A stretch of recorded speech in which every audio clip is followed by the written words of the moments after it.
Mothman আমেরিকার West ভার্জিনিয়ার লোককাহিনীতে এই জীবটির সম্পর্কে উল্লেখ আছে।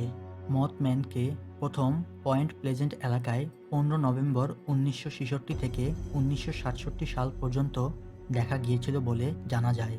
এই জীবটির সম্পর্কে 1966 সালে 16 নভেম্বর সংবাদপত্রেও প্রকাশিত হয়েছিল।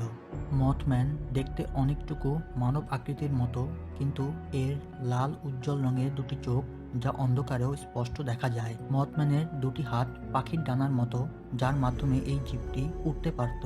বলা হয় মথম্যান নাকি চলন্ত গাড়িগুলোর পিছনে উড়ে ধাওয়া করত, আবার অনেক সময় গাড়ির সামনে হঠাৎ চলে আসতো, যার কারণে দুর্ঘটনাও ঘটত।